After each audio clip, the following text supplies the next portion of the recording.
Good day, everybody. Today we want to look at finding the maximum pull we can get from a solid of fixed volume, constant density. So for example, for a sphere, we know the pull everywhere will be the same. So if I put something at, say, the North Pole, of course we're going to ignore spin, we can easily compute the pull downwards, force of gravity downwards. But I want to look at, well, what if I can change the shape, keeping the density the same and the volume the same, so also the mass the same. What other shapes can we put that solid into and maybe increase the force of gravity that a point mass will feel on the surface? And for convenience, we'll put that point mass at sort of the North Pole. In my picture here, I've got the point mass at the origin, and then, well, just to remind us of the force of gravity, if all the mass is at somewhere XYZ, then the magnitude, its inverse square, the direction is towards the mass.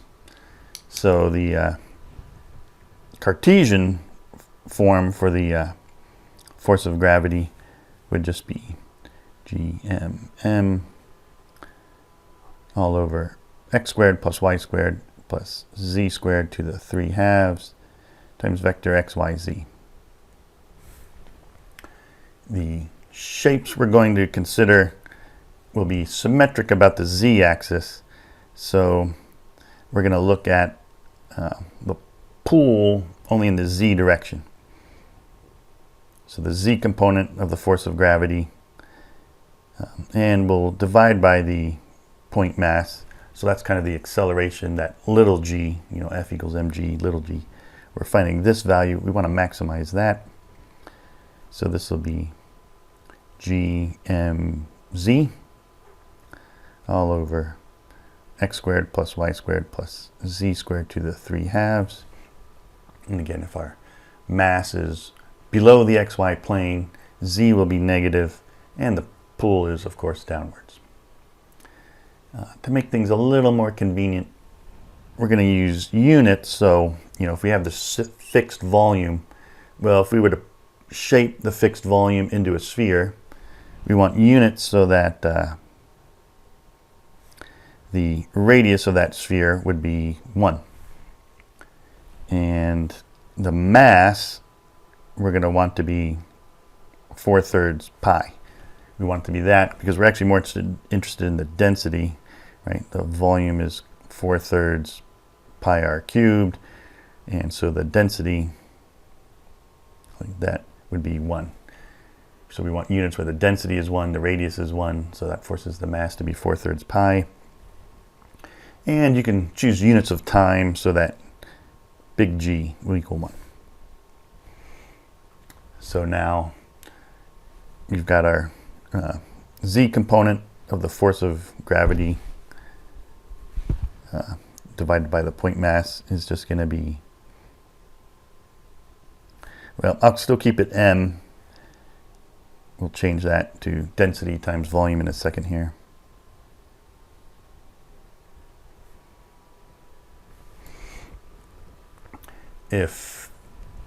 So we're going to start looking at oddball shapes, or non-spherical shapes, I should emphasize. So let's just say, somewhat spherical here, but you've got all these masses here, everywhere. Then each, let's call them, I guess, infinitesimal masses, so I'll use dm. Each mass is going to be the density times the volume it encloses. And then since our density is 1, it'll just be 1 times dv. And then the total pull is the triple integral, the entire sum of all those pulls. So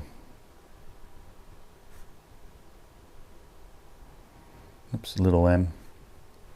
This will be the triple integral over our solid of the density, which is 1. So I won't write it, z all over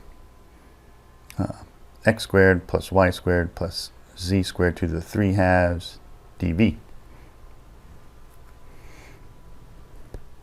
So this is what we want to maximize for a fixed volume, which will be 4/3 pi.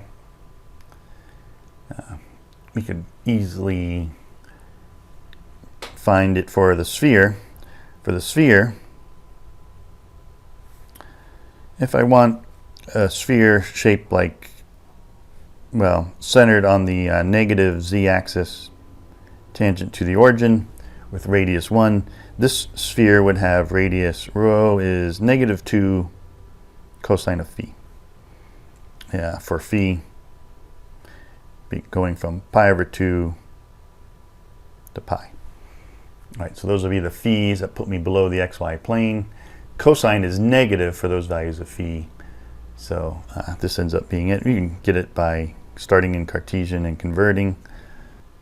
X squared plus y squared plus z plus 1 squared. I want to equal 1. X squared plus y squared plus z squared plus 2z equal, well, let's do it all. Plus 2z plus 1 equals 1. So this will be rho squared, and this will be -2 rho cosine of phi. The ones cancel. So just moving over and then dividing by rho, we get rho will be -2 cosine of phi. And we know what the volume will be. We know what the force will be. I'm going to do the work anyway. We can check just as a little warm up for what we're about to do. So we want theta to go 0 to 2 pi, phi to go pi/2 to pi, rho to go from 0 to -2 cosine of phi, and we're going to integrate 1 dv will be rho squared sine phi, d rho, d phi, d theta. We will do the theta integral, give us 2 pi. We'll do the rho integral. I still have this phi. So rho cubed over 3, plug in, I'll get -8 cosine cubed phi over 3 sine phi, and then -0. And then we'll integrate this d phi. And this will just be 2 pi. If u is cosine, d would be negative sine. So we'll just get 8/3 cosine to the 4th over 4 from pi/2 to pi. Plug in pi, we get -1, but -1 to the 4th is 1. So we get, cancel here, 2. So we'll get 4/3 pi times 1. And notice, of course, if I plug in pi/2, cosine of pi/2 is 0. So that was gone. So that checks out. The force of gravity, spheres are the only shapes where you can assume the mass or get the same value is if all the mass were at the center of mass. So we'll actually get the same numeric value. But let's compute it. So we want it to be the triple integral of z x squared plus y squared plus z squared to the 3 halves dv. So again, in spherical, 0 to 2 pi for theta, pi/2 to pi for phi, 0 to -2 cosine of phi. For rho, we'll have rho cosine of phi divided by rho squared to the 3 halves will be rho cubed times rho squared sine phi, d rho, d phi, d theta. So we'll do the theta integral first. We'll get 2 pi, integrate pi/2 to pi. For the rho's, notice they cancel. Again, rho cubed divided by rho cubed. So the antiderivative will just be rho. And then so I'll get -2 cosine phi in for rho but times this cosine times sine, that'll give me negative 2 cosine squared phi sine of phi and d phi. So then this integral will be 2 pi. Let's let u equal cosine, then du would be negative sine. So I'll have 2 cosine cubed phi over 3. Pi over 2 to pi. Okay, so u is cosine, du is negative sine, the 2 is still there, and derivative of this will be that. Plug in my limits, I'll get negative 1 cubed, so that'll be negative 4/3 pi, and then plug in pi over 2, that'll be 0. So of course, it's as if all the mass were at 0, 0, negative 1, and that's what we should have expected. The decimal value is approximately negative 4.189. You can remember that value as we compare our other shapes. I won't show these, but because these won't be the max, but if you do all possible disks or cylinders with volumes 4/3 pi, so let's say the radius, I'll put right here, is A, the height is B, then you would need A squared B to equal 4/3, and that would give the right volume. Well, turns out you get your max gravity if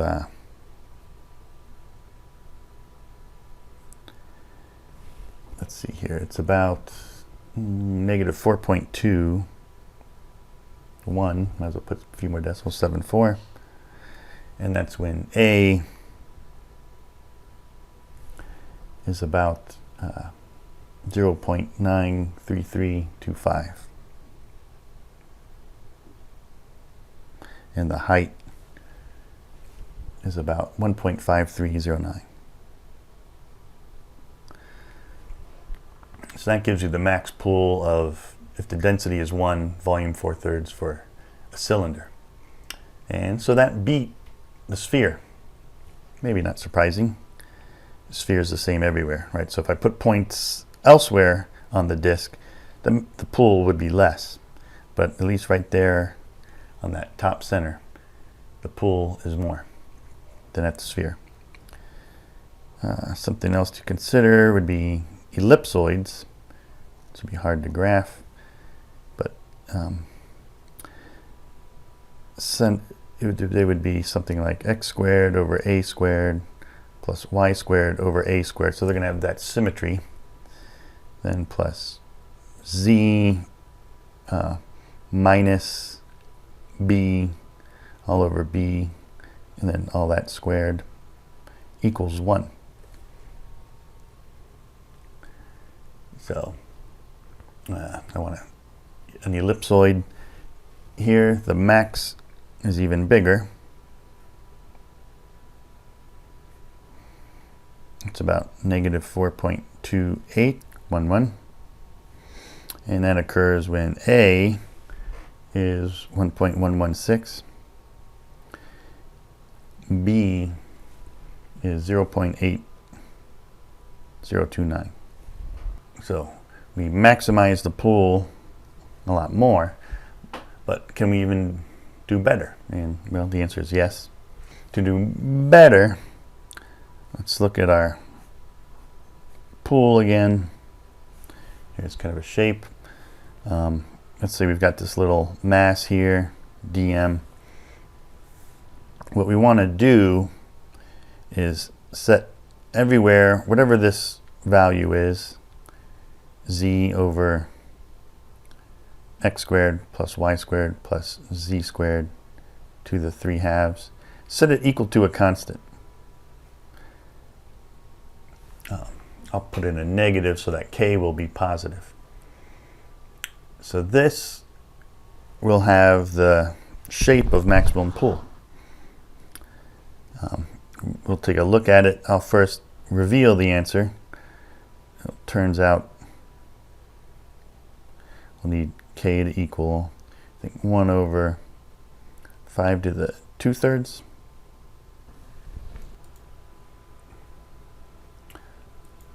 So let's see what we get.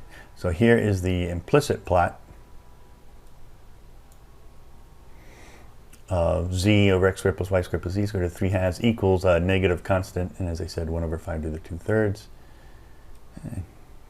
Interesting shape. It's somewhat sphere-like, but we can actually get a nicer picture of it.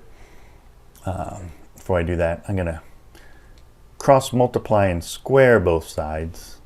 Now when I do that, notice here, since it's equal to a negative number, only negative values of z will satisfy this equation. But if you square both sides, you get the reflection across the xy plane. So you get kind of a double surface there. We're going to put it in spherical coordinates, which at first gives us this double surface again, or double solid. But again, we only want the part that's below the xy plane. So I would take the square root. We have to be a little careful. The positive root will give me the top half. Right, so that's for phi going from 0 to pi over 2. If I want below, then I need phi to go from pi over 2 to pi. So here is my solid. So this is the shape which will maximize the pull. All we've said so far, though, is that this is the solid where everywhere on the boundary the pull is a constant. The pull is the same everywhere. And so let me look at our two shapes again. So here's a sphere. I put it in green. And then here's the shape where everywhere on the boundary the force is the same. If I put them together, it looks like this. So if the blue, the solid, has the same force of gravity everywhere on the boundary, then inside the boundary the pull would get stronger, right? You're getting closer to the origin inside the boundary. Outside the boundary, the pull would get weaker. And so any change from the blue to any other shape, for example the sphere, what you have to do is take some mass or volume from inside and move it to the outside. Okay, so any change from this shape is equivalent to taking some mass or volume from the inside and moving it to the outside, which means you're taking mass from where it has a stronger pull to moving it to where it has a weaker pull. So that's how we know this shape will have the maximum pull. So let's convert this to spherical. We would have rho cosine of phi divided by rho cubed equal to negative k. Well, let's cross multiply and square both sides. So we'll have rho squared cosine squared phi must equal rho to the 6 and times k squared. Lost that. Divide by rho squared and k squared. We'll have 1 over k squared cosine squared equal to rho to the 4th. So I want to solve for rho, but before you do the 4th root, let's first do the square root. So rho squared would equal 1 over k plus or minus, which I'll actually put here, plus or minus cosine of phi.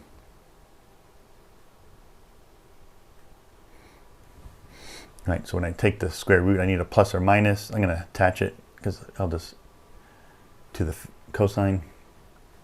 So of course, for phi between 0 and pi over 2, this is rho squared, we would take the positive root. But for phi from pi over 2 to pi, cosine is negative, so I need to take the negative, right? So rho squared equals 1 over k times negative cosine of phi for pi over 2 less than or equal to phi, less than or equal to pi. And well, if we square root again, rho will equal the square root of 1 over k square root of negative cosine phi. We want rho to be positive, so we only do positive root here.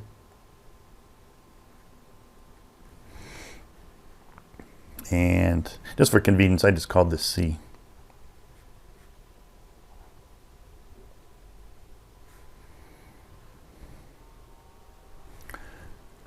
And so that gives the shape. The only thing to determine is what value of C makes it so that we have the right volume. So find C so that B equals 4/3 pi. Now we'll just do the triple integral of 1 dV. I should have put the limits in. This will be theta will go 0 to 2 pi. Phi will go pi over 2 to pi. Rho will go from 0 to C square root of negative cosine of phi of 1 dV rho squared sine phi. D rho, d phi, d theta. All our warm-up is paying off. This will be 2 pi integral pi over 2 to pi. And let's do the rho integral as well, right? So that was the theta integral. This will be rho cubed over 3. So I will get c cubed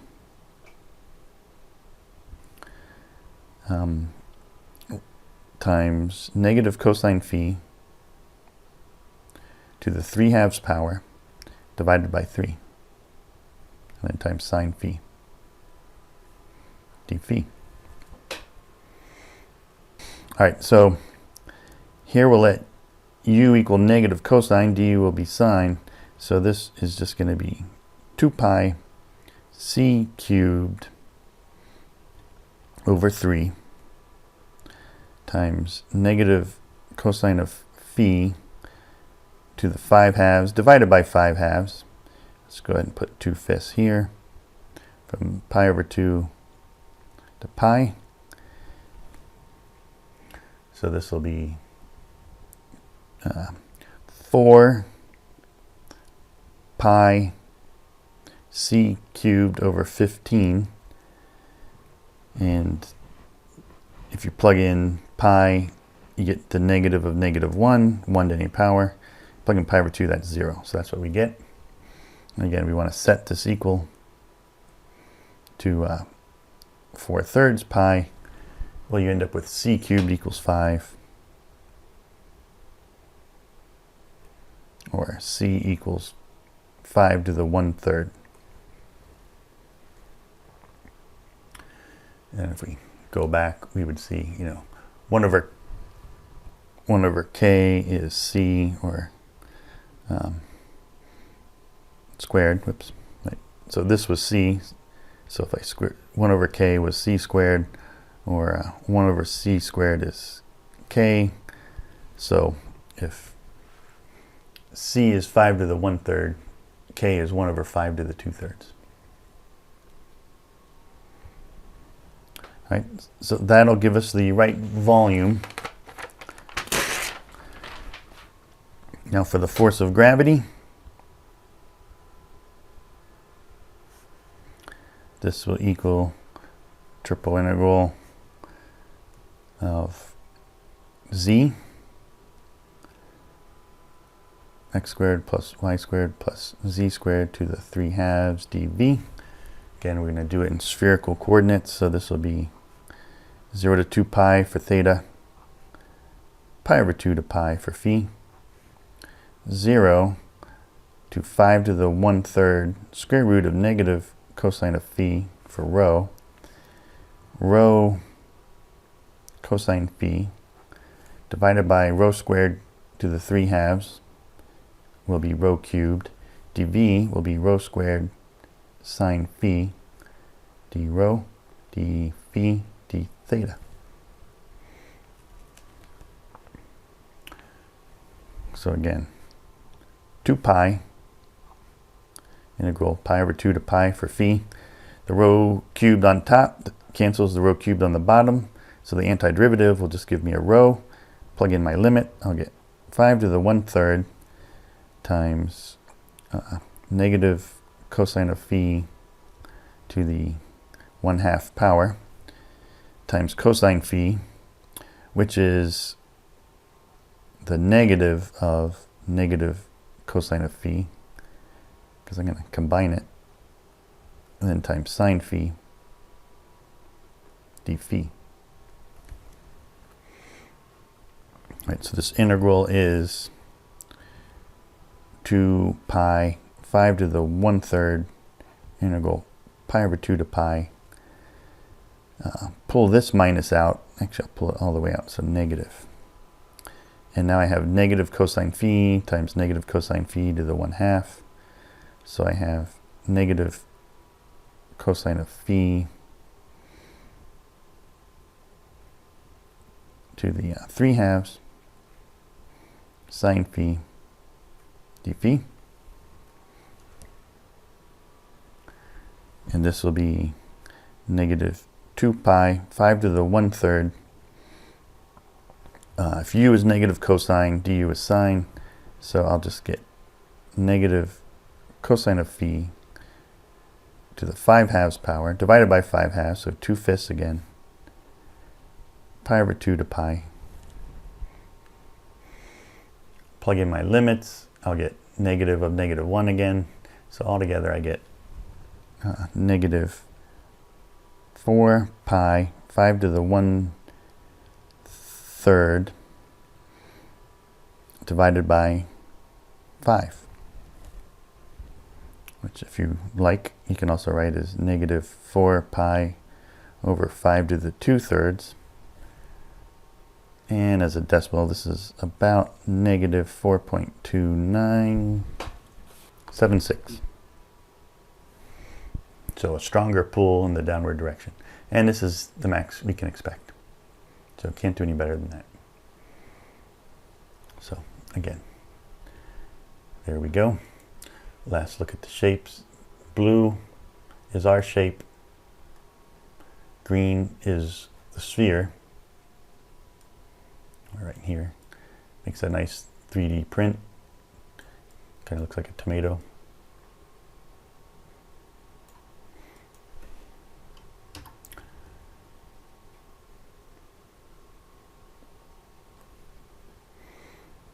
The cross section can be easily done in Cartesian or polar coordinates.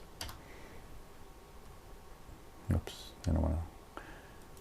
Same idea, cross section, and then with a unit circle, my integrals to find the volume and to find the gravity.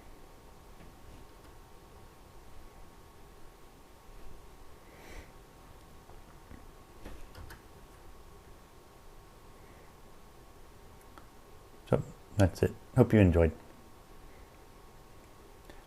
A little knowledge drop. Adios. Have a good day.